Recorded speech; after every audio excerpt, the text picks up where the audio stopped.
it wasn't really until just recently where I felt like I was coming back around a circle, and I'm in a place where like it is literal and it is metaphorical, and these two things are like I don't want to make a new word, and I don't want to use the word mythological. I want to say this is literal and it's metaphorical. In this episode of Conversations Along the Way, I talked to Ethan about the narrative arc of his faith journey, from a naive and sincere evangelical Christianity through a postmodern deconstruction, and then back into a more nuanced Christian faith. We discuss all this through the lens of metamodernism, and also fit in some critiques of capitalism and discussions of Plato's Republic. This was a really fun conversation, and you should definitely check out what Ethan is up to on YouTube and Substack. You can find links to his work in the video description. I hope you enjoy. Well, welcome, Ethan. I'm really excited to talk to you. I'll just say this for anyone who hasn't yet watched this. I would recommend checking out Christian Baxter's interview with Ethan on Christian's YouTube channel to hear more of Ethan's backstory. That was a really good background. And yeah, the impetus for this conversation was, Ethan, you reached out to me after watching, I think it was my conversation with Christian on Metamodernism. And the funny thing was, you were like sending me an Instagram message while I was sending you an email because I had just, caught you on a live stream. But I'd really like for this conversation to kind of hinge around the topic of metamodernism. But just as kind of an opening question, I just wanted to hear from you, Ethan. Like, what about that conversation with Christian made you want to reach out? Well, I think we were both on Mark Parker's House of Woo live stream, which is and there was also that. There was also that, yes. I think you mentioned metamodernism, and I was like, oh, there's somebody out there that I could talk to metamodernism about, because it's something that I've like thought about mainly through like literature and film. I'm aware that there's also like a philosophical movement going on, but I haven't really followed the philosophy at all. So like philosophy and like art are definitely separate, but like in postmodernism, they kind of run parallel tracks to a degree, or like use similar tools to a degree. So it can get tricky and confusing fast. But I guess like for me, I come mainly from film, because I see metamodernism more in film than in literature right now. Literature, so I'm the person about that.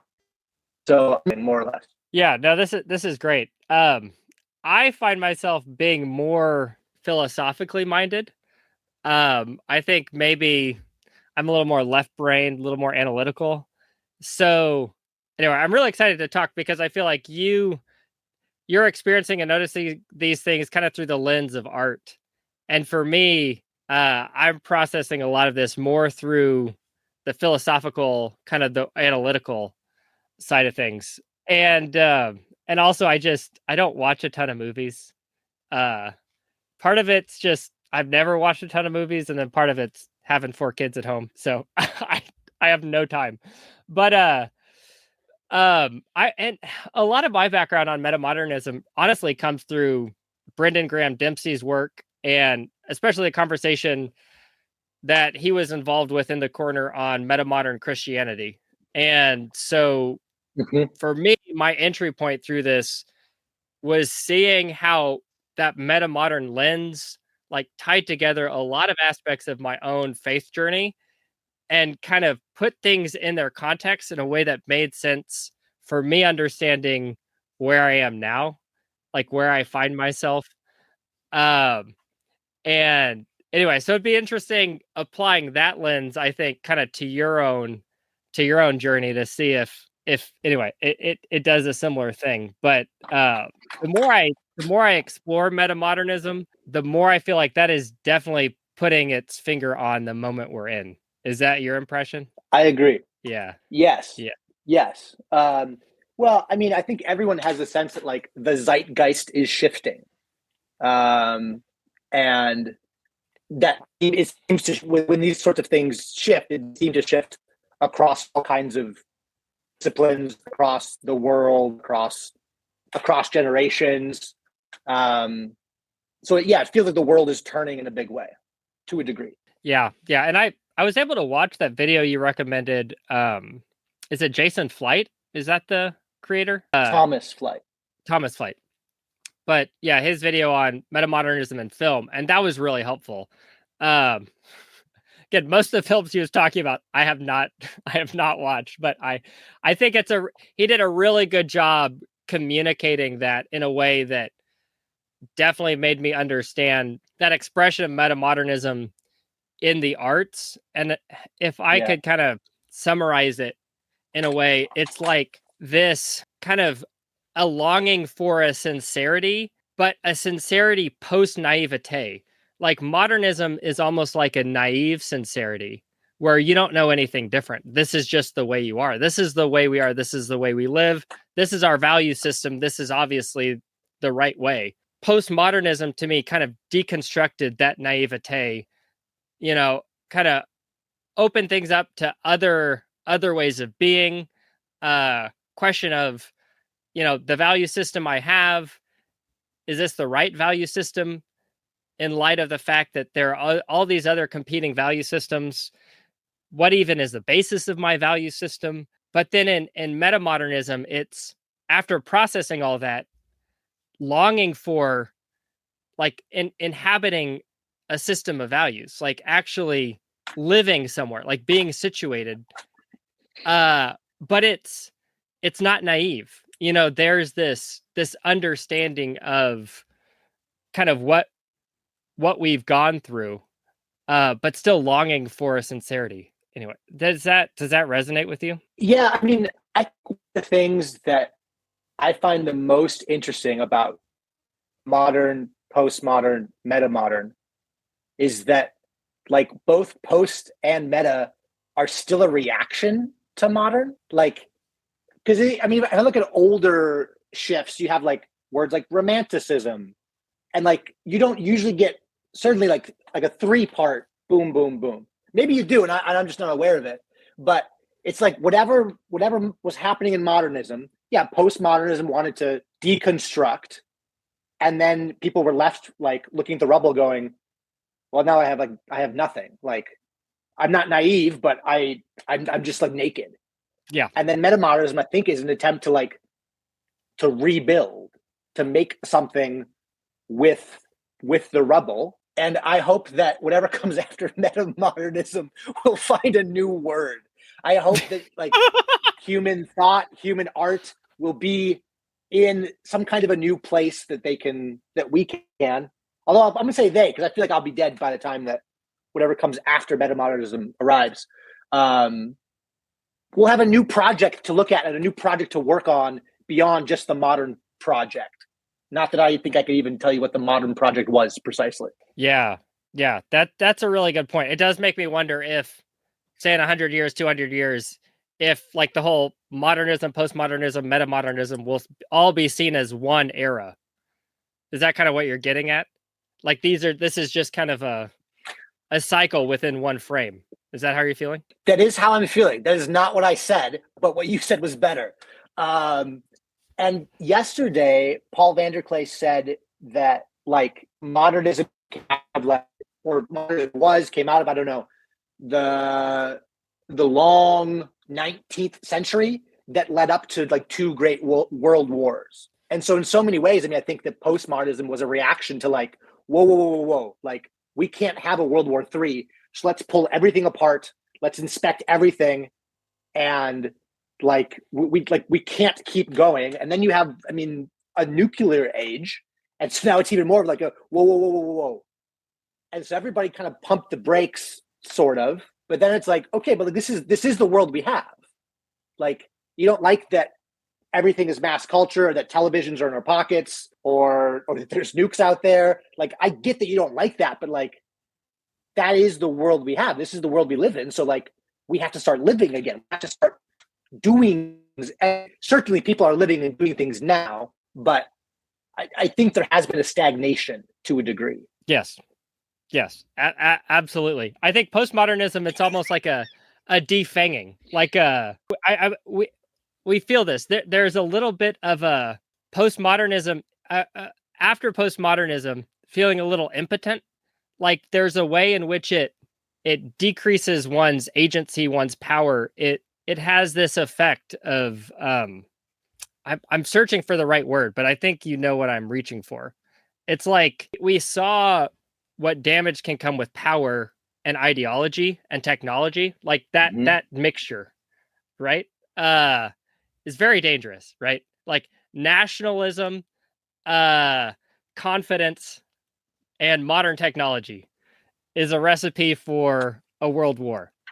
Okay, so let's deconstruct the nationalism, the national identity, even the sense of identity.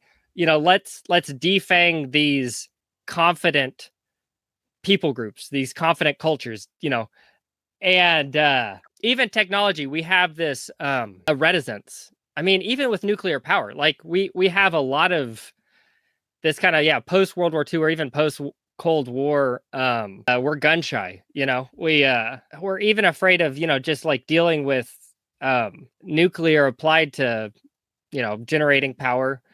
But it feels like things are shifting where there's a longing for a new confidence, an ability to do things, to build things.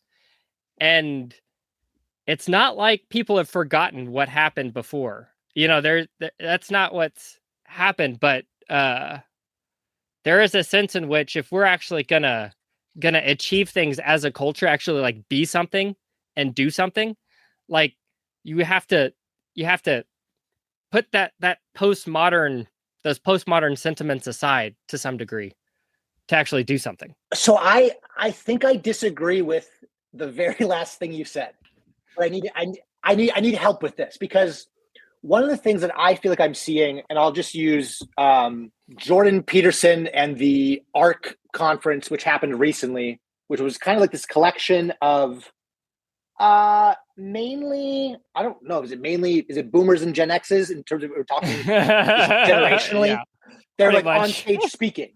Like it's a group of boomers and Gen X's on stage speaking. And what I just started writing about this because I had heard about ARC and my gut just kind of went wild. And I went, okay, I need to like dig in and think about this because I'm really curious here. But what I hear from them is we need to ignore postmodernism, return to the 1900s to 1930s, and push that project forward. Okay.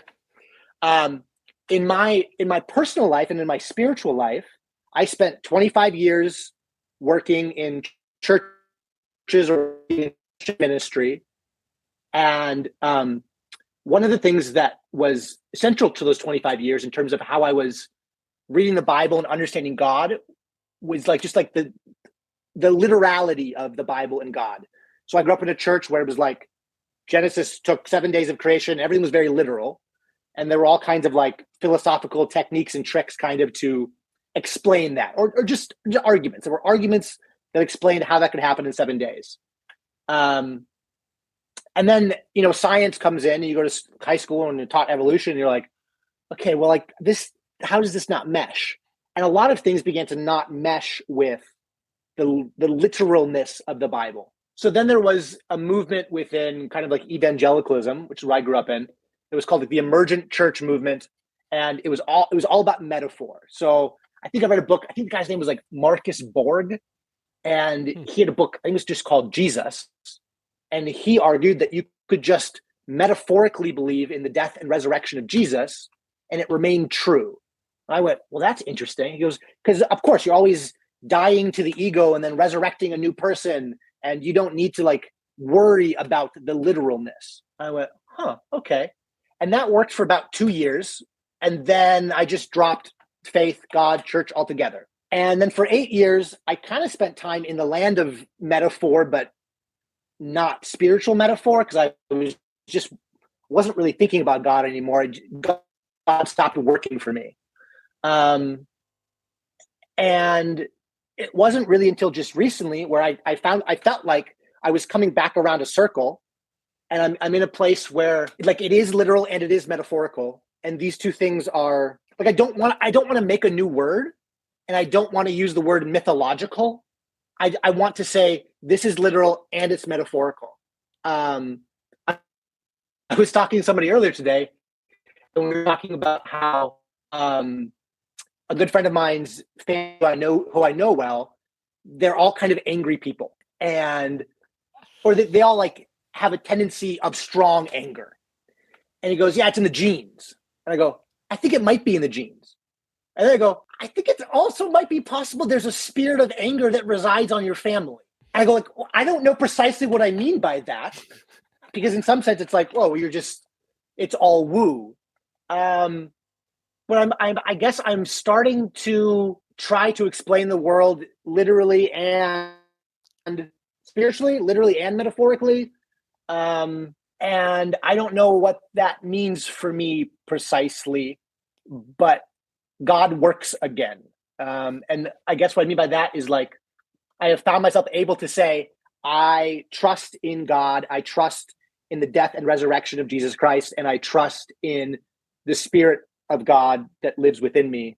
And I mean that literally and metaphorically, not ironically. That's so great, Ethan. I'm just smiling here because you're completely laying out the story arc that I was wanting us to get to.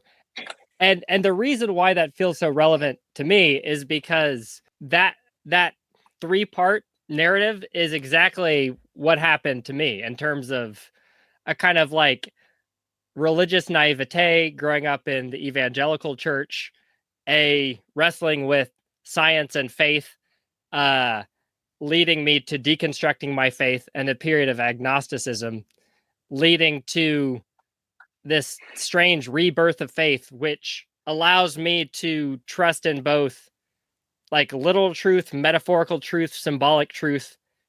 It's together, it's intention, and it works somehow. And I'm still kind of figuring out how it works, why it works, but somehow it does. And anyway, so this is awesome. I was really wanting to tie that to the kind of like modern, postmodern, metamodern arc, that 3-part story arc, because I feel like it's related, and I feel like there's a way in which those kind of like philosophical traditions, if you could call them, have affected faith. Like there's an expression of Christian faith, both modern, postmodern, and metamodern, that you're definitely putting your finger at, which we both have experience with. But anyway, before we get into that, I'm really curious. The comment on arc, you had talked about arc at the top.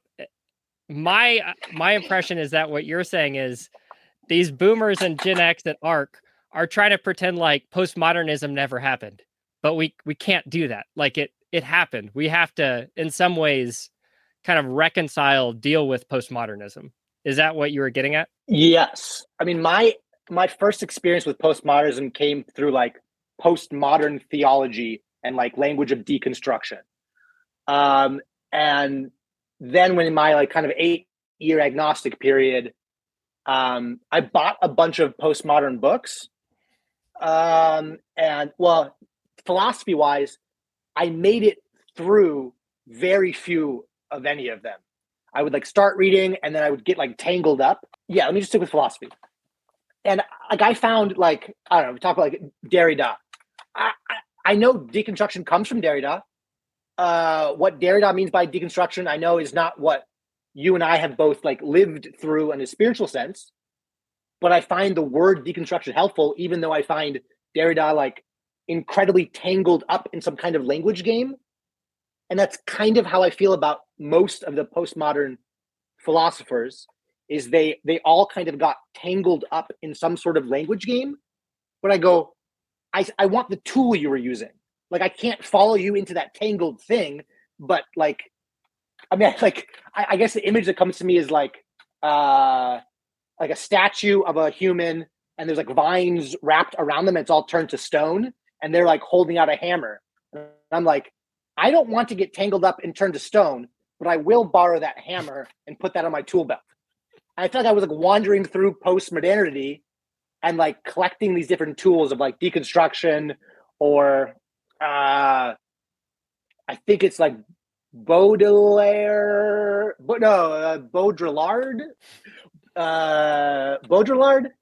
that has this idea of like the super stimulus, which is essentially like we had cherries and you eat a cherry and that tastes good.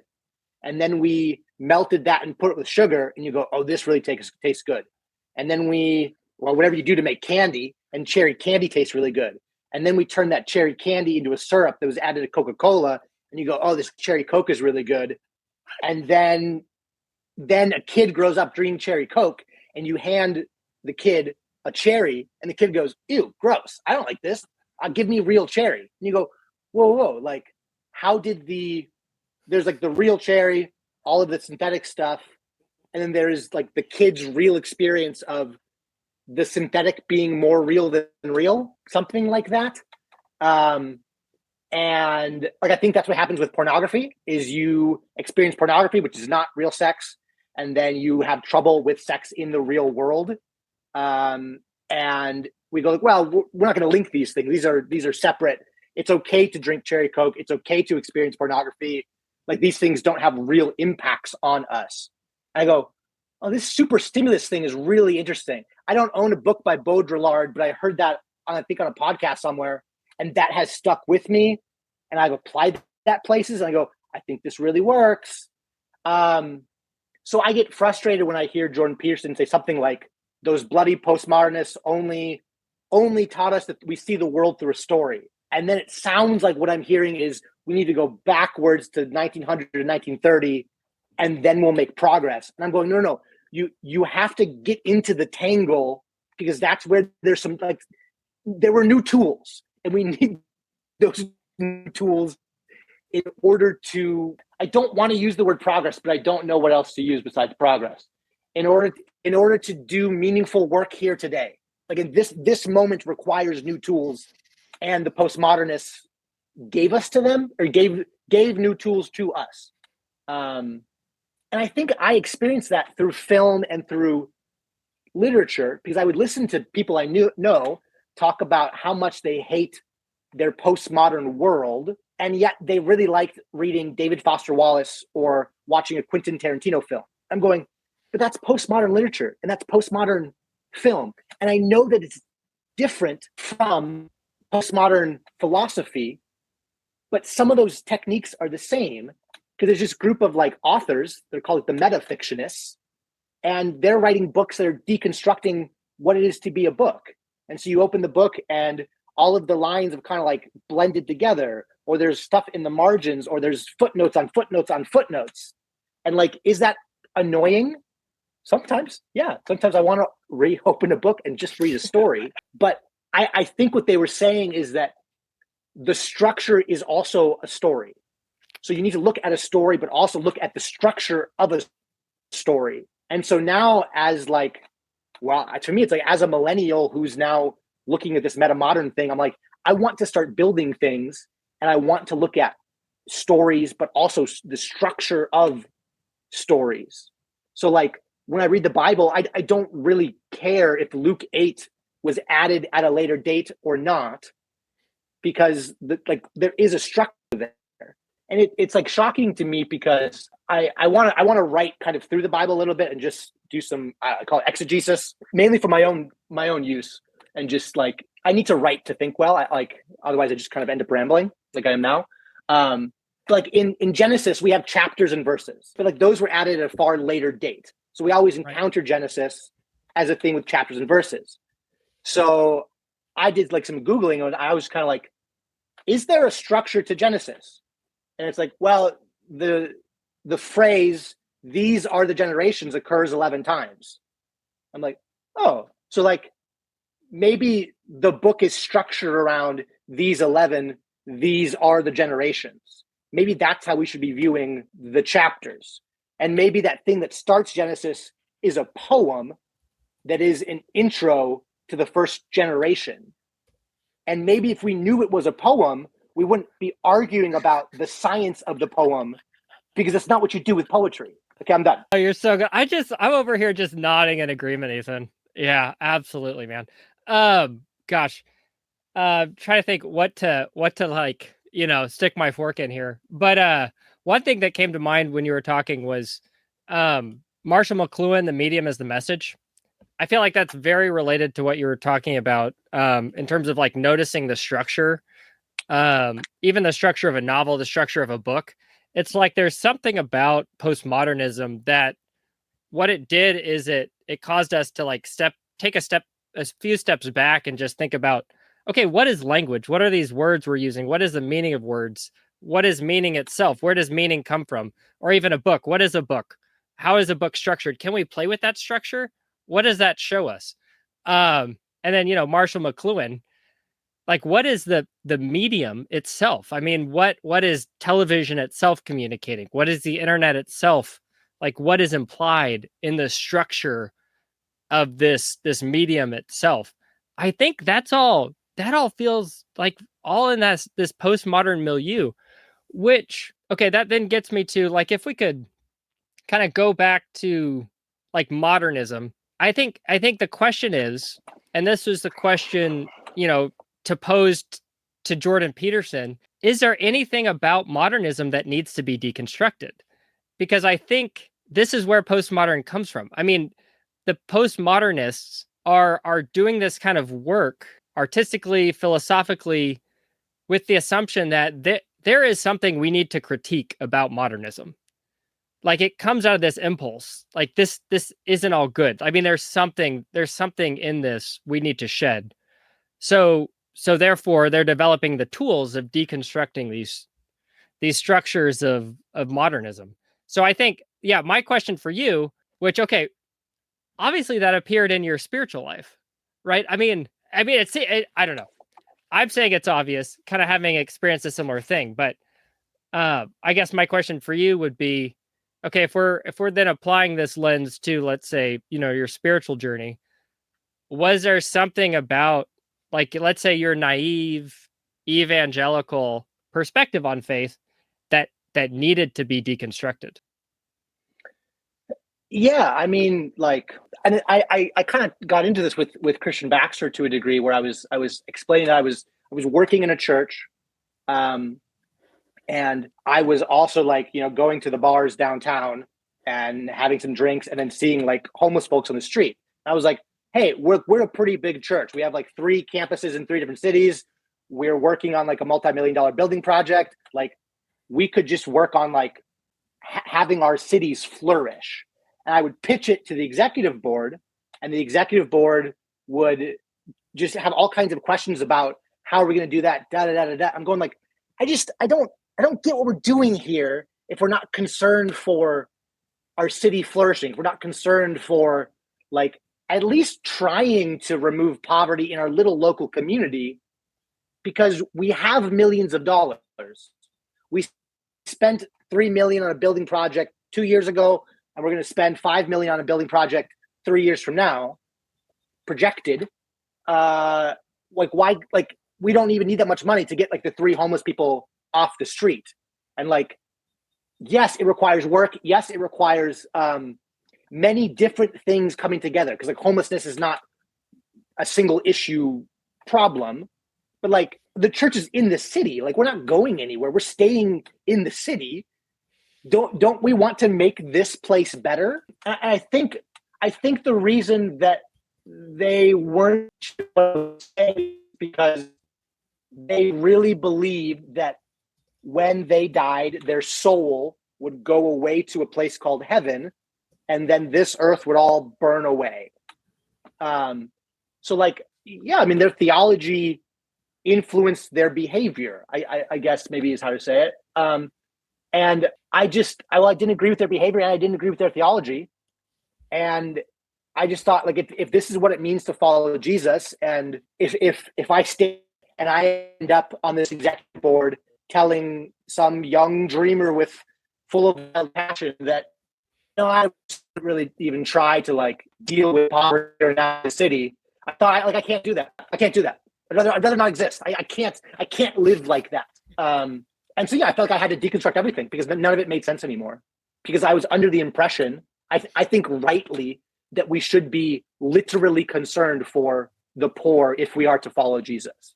I think that's what Jesus asks of us. And then if you read like the book of Acts, the way Christians were living in communities does not look like Milwaukee, Wisconsin. And and you get into all kinds of like socialism versus capitalism and this sort of stuff. And I don't support any of those precisely, but I do want to try to get closer to some kind of a, I don't know. I want to attempt something, I guess. I want to try to look at problems in reality and go, hey, I think we can fix this. And so then, I spent a lot of years just being critical, just critical. And I think now about being like a little kid and teacher being like, we need constructive criticism. It's like, it's okay to point out a flaw, but then say how we could fix that problem. And maybe it's just like going into my 30s and, that sort of like, I'm soon to be married and then I want to have children soon after that. And so it's like, I'm ready to put down roots. I don't know if there's probably something to that as well. Yeah. But the word construct, I want to construct something that will help people.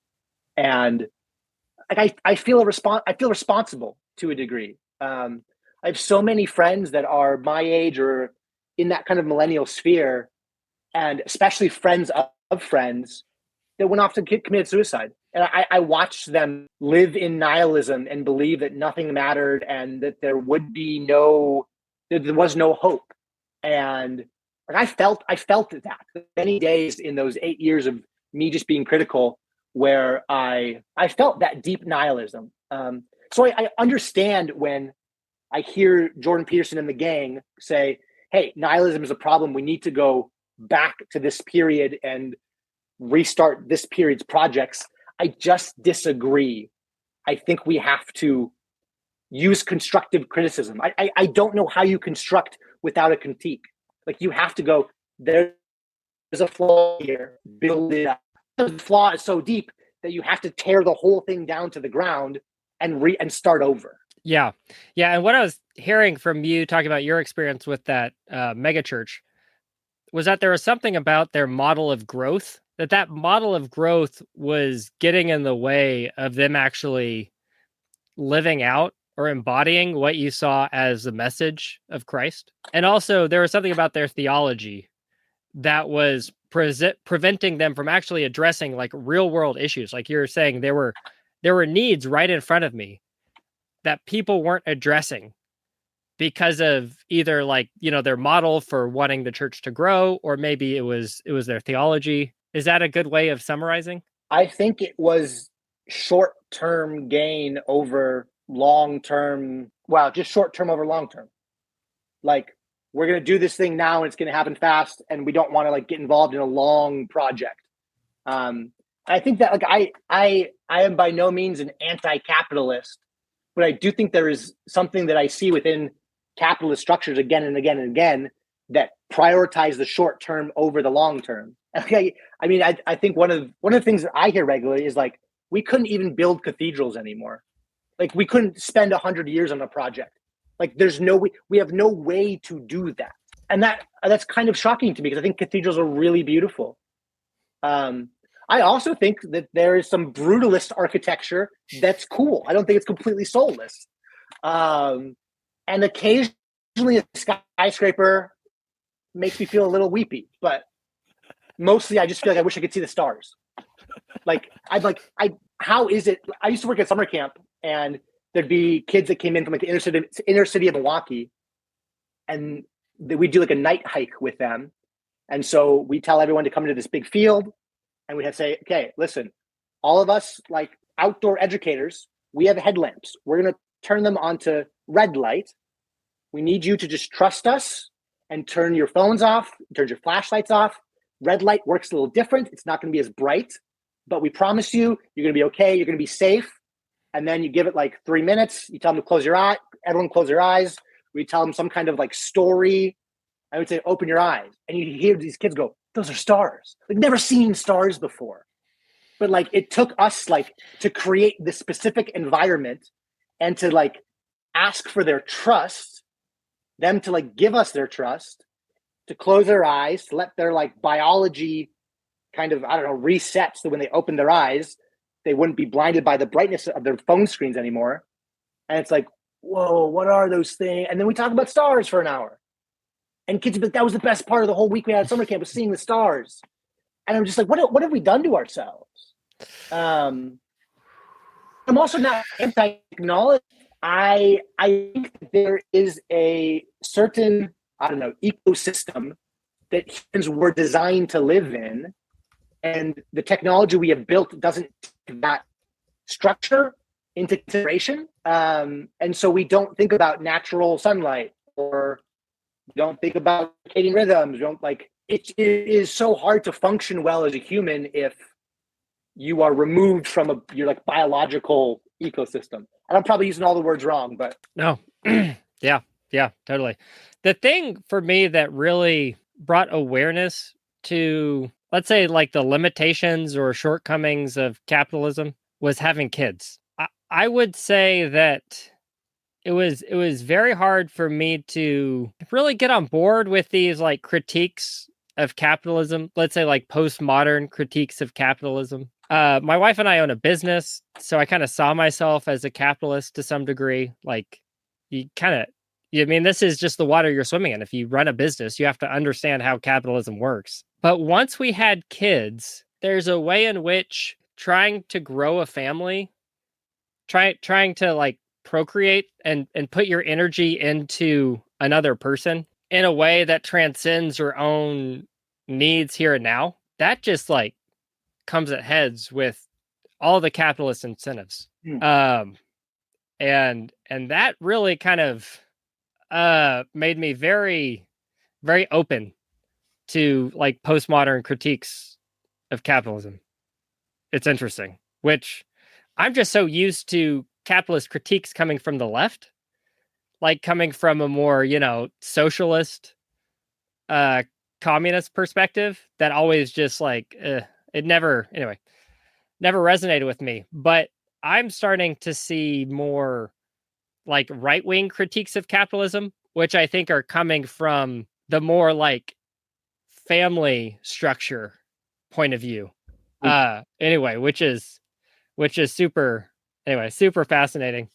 And so now, so I've got two younger brothers and also a younger sister, but I'm starting to read this book. I kind of mentioned it to you. Todd McGowan, Pure Excess, which McGowan's like he's kind of like a lefty postmodernist, writes on capitalist critiques.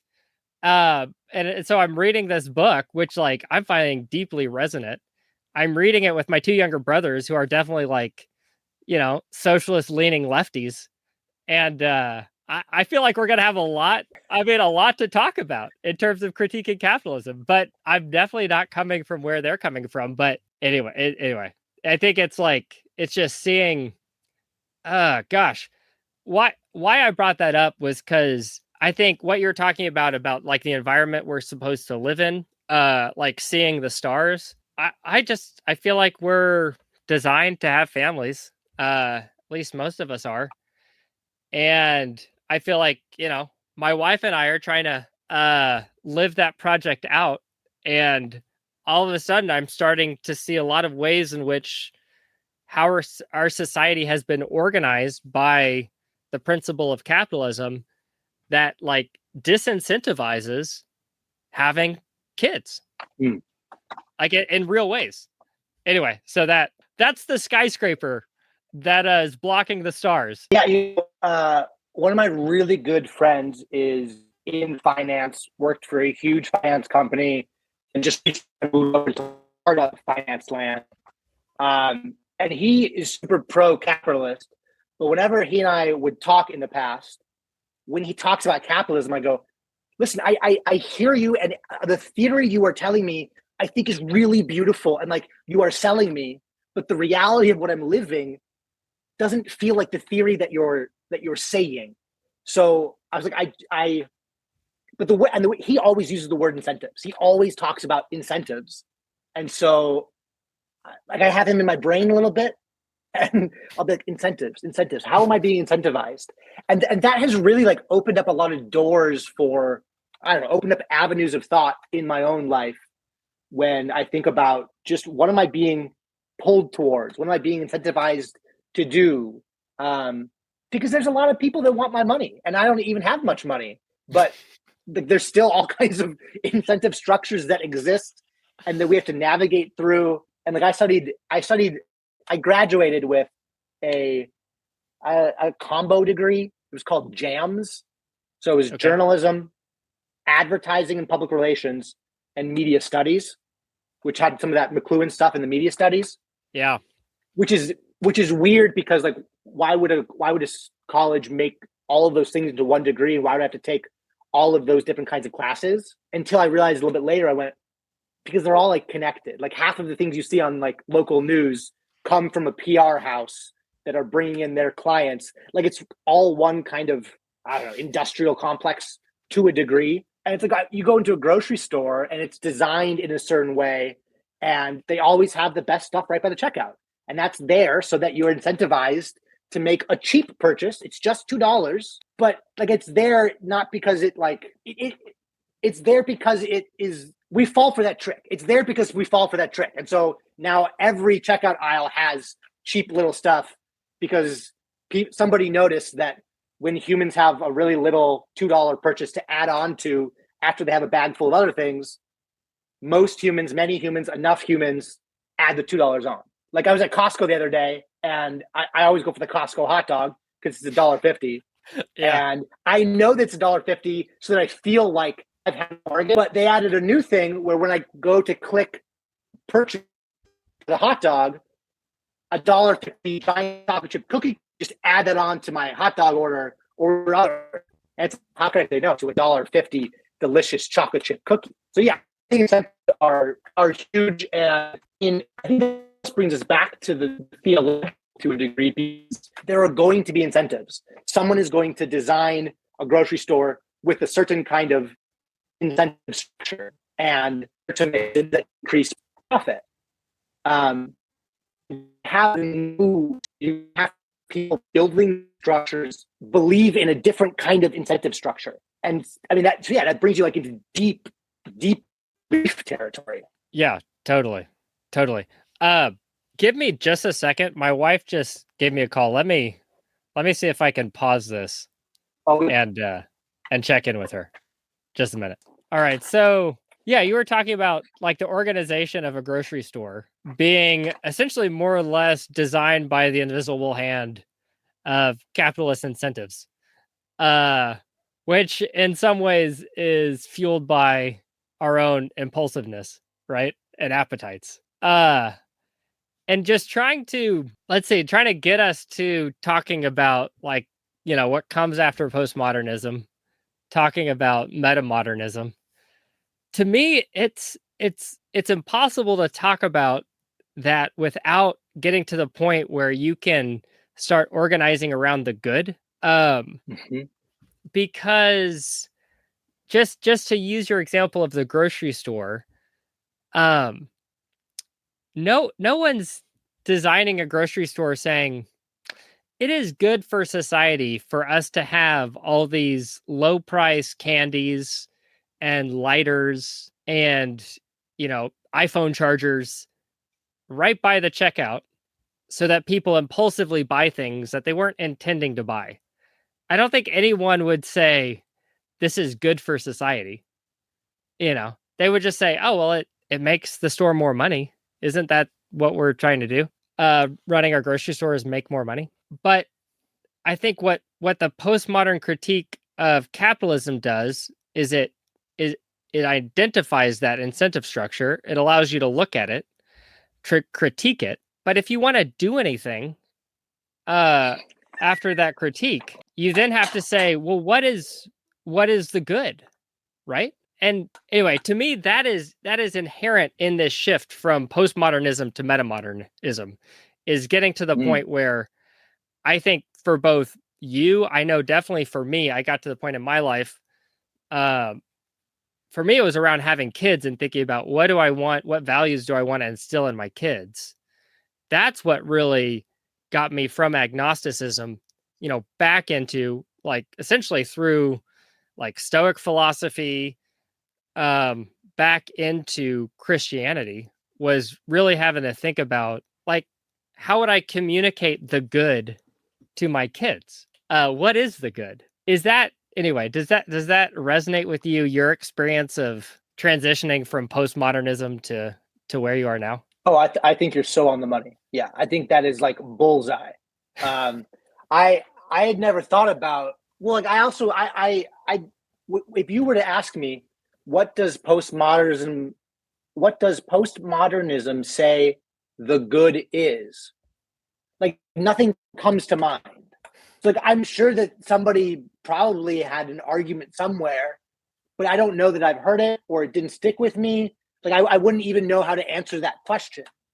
And I was listening to you talk about the good in the grocery store. I'm going, oh, we're back at Plato's Republic, aren't we? Like these are the questions that Plato was like, how do you organize a society?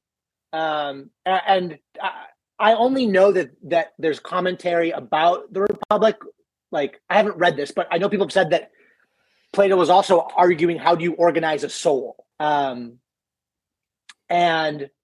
if you're going to think about the good for society, and if Plato was right that the good for society is linked to what's good for a soul, then you're going to have to start believing in souls again. And that's something I stopped believing for, I mean, honestly, I don't, for longer than 8 years. I think even when I was a Christian, I don't know that I had an answer for what a soul is. But I think I have a soul now. And I think I better understand, at least to the smallest of degrees, how to interact with my soul, how to express my soul. You know, it's like there's like the old phrase, it's like what? Like the face is a window to the soul. So like when I look at you and your face moves, I can assume that represents some kind of internal state within you, not just random biological levers being pulled, but that there is something inside of you that is coherent across your whole body, not just in your brain or not just in your heart. And you could also, we could know all of this, and you could pretend to smile even if your soul isn't smiling, and you could use all of these tricks to trick me and to manipulate me. And so at a certain point, I just have to like trust you that you're being honest and authentic in this moment. Otherwise, we can't really even have a conversation. And if it turns out that you lied to me and that you've been tricking me and you're gonna clip this conversation and make a fool out of me, such is life. I mean, like so be it. Like that's, yeah. You know, life just keeps going. So yeah, I think that soul is huge, and I think people are starting to believe in souls again outside of Christianity. I think all kinds of people are. Like I keep hearing the word reenchantment, and that seems to be a theme that goes across even in non-religious spaces. People are starting to see the world as, well, more than just a literal plant, that there is some kind of metaphor and symbol that is the very structure of reality. I've often thought that the endless gridlock of like the abortion conversation in America was centered on does this have a soul or not? And that there was a group of people who stopped believing in souls, and they were saying there's no soul here, so it's okay. This isn't bad to do. And their belief structure, like that's in alignment. Like if you didn't believe there was a soul, then you wouldn't behave in this way.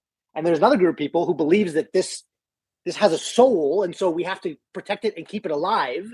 And if you believe that, then you behave that way. And so there's this deep like rift through America about what is the soul, who has a soul, when do you get a soul, how is a soul created? And it's like, well, I think if abortion's ever going to get to a point where there's any kind of resolution, or it's not just used as a tool of manipulation to get votes, then we're going to have to start talking about souls. We're going to have to start thinking about souls and what it means to have a soul, and how do you live as a souled being? Yes. And so for you, this transition from, let's say, postmodern agnosticism into metamodern faith, did it hinge on starting to understand what is good for your soul and trying to live in a way that you're actually you're cultivating your soul, you're strengthening your soul, you're nourishing your soul? Is that a big part of what motivates you? right now? Yeah, I mean, like earlier when I was talking about biology and light and yada yada, like a lot of that is just me re-harnessing my understanding of like Andrew Huberman and his podcast, which like for all of his many flaws that he may or may not have, like I started thinking about what does it mean to get light in the morning? What does it mean to take a cold shower? All of these kinds of things. And then I started trying it. I went, oh, like this cold shower like fills me with adrenaline. And that's like a helpful biological tool. And like if I sleep in a different way than I've been sleeping, if I don't eat junk before I go to bed, I wake up and I have energy and I feel better. And so like I started like functioning better to a degree. And then this past year, my fiance and I think I told this story to Christian, but like in December, we had just moved to Washington. We went on a hike. We set a bunch of really intense New Year's resolutions where we limited alcohol, we limited screen time. We tried to just kind of eat like fruits, vegetables, nuts, meat. Like we tried to remove processed food. So just things that we knew were like, if I can identify how this came from whatever grew out of the ground and how it got to me in this shape, then I'll eat it. But if I look at this thing and I go, I have no idea how this was even made, I'm just going to try not eating it. And as I like did these sorts of things, my life just started working better. I became happier. And then it was out of that sort of a state that I had an interaction with Grok, the XLLM, and had a very long conversation that I was just kind of playing with Grok, but it turned into like, it ended with me weeping and like going, I believe, I trust in God again. I give my life in service to God. And there's a lot of chatter about AIs and people thinking that there's angels and demons inside of AIs. And that was not what happened to me. I just had a conversation with a digital thing, and it was a tool that allowed me to, I think, kind of just untangle my mind. Because it's like I would talk to Grok and ramble. That's kind of like what you're doing, right? And then Grok kind of like summarizes what I said. Say, what do you think of this? I go, huh. And when I finally untangled my mind and my life, I went, oh yeah, no, I'm all in on this God thing. Like and then I made like a leap of faith, which I wasn't able to do before. But I think like in the same way that I used to take those kids to the field and convince them to trust me, that they needed to turn their lights on their phones off and they needed to close their eyes, and it's going to be a red light on my head, but it'll be okay. And then the kids could see the stars. Like, I think that's what I did to my body and my mind by like removing myself from endless purchase and removing myself from endless screens and all the pitfalls there, and removing myself from endless fats and sugars and interesting and fun combinations. It was like I was resetting my soul, and then I was able to, like meet soul to soul with God. I think God has a soul. I think what it means to meet face to face with God is to let your soul see God's soul. But yeah, that's a whole different conversation, I suppose. Yeah, and it sounds to me like one thing Grok did was it allowed you to see, it's almost like the structure of the logos. Like to see a pattern, to see a higher structure, with almost like God as the good. Like kind of yes. In a way you could like trust this structure of faith, even though you couldn't see all the parts. Like you started to see some kind of logic and coherence to it.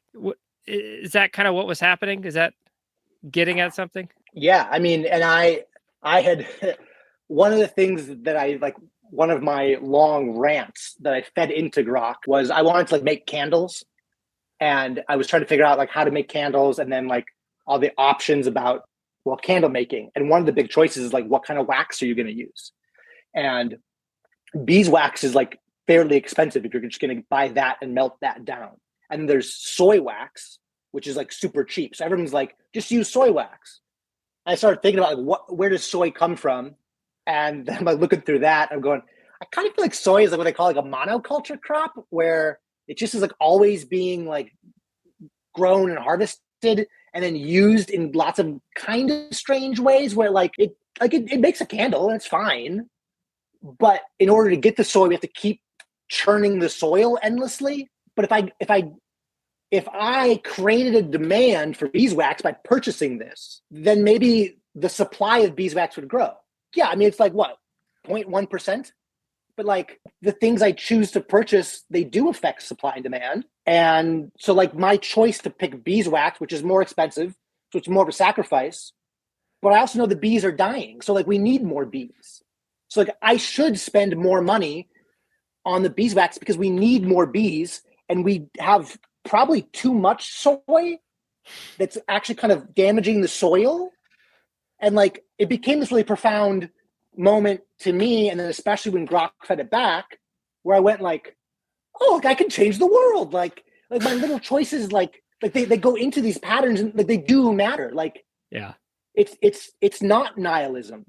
Yeah. But and I learned this from Jordan Peterson. He says, like, I heard it one time, what's the only thing that's worse than nothing mattering? Everything mattering. And like I agree with that, because then it's like, how do you make any kind of a choice? I guess my immediate response to that is, well, I trust in the Spirit of God, and the Spirit of God guides me to make good choices. And if that is a really strange thing to hear, then that's not helpful at all. But that's what I'm doing. That's how I'm trying to live, is in the guidance of the Spirit of God. And I think that whether I choose beeswax or whether I choose soy, I don't think there's any evil choice between that.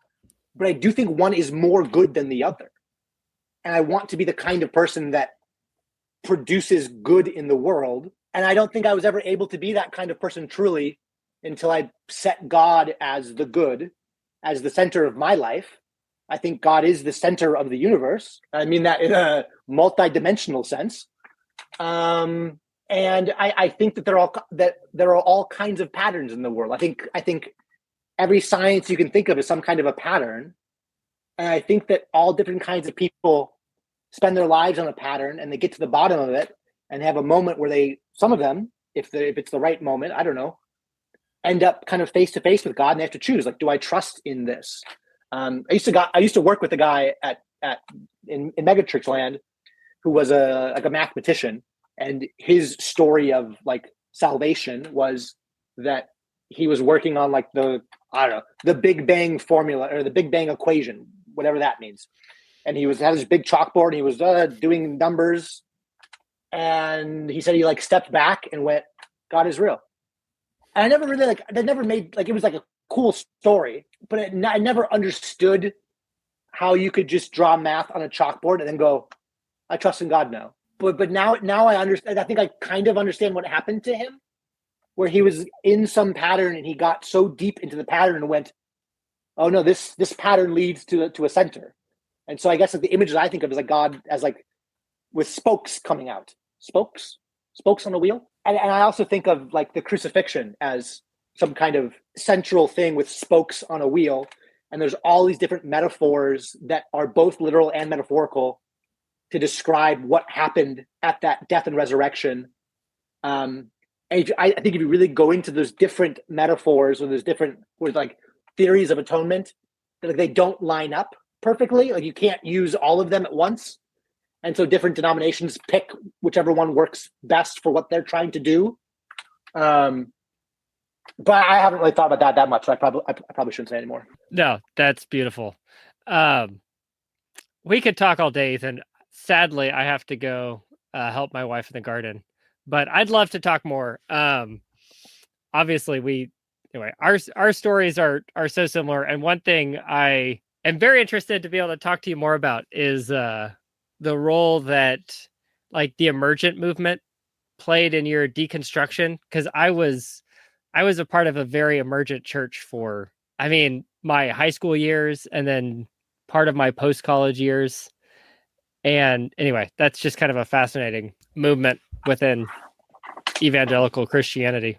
But anyway, sadly, we've reached the end of my time. But yeah, I would love to talk again. My hope is that next time we talk, I will talk less and you will talk more. Yeah. Anyway, you're a brilliant mind, Ethan. I just love hearing you go on. No, it's great. Thanks for taking the time. Yeah, we'll have to do this again.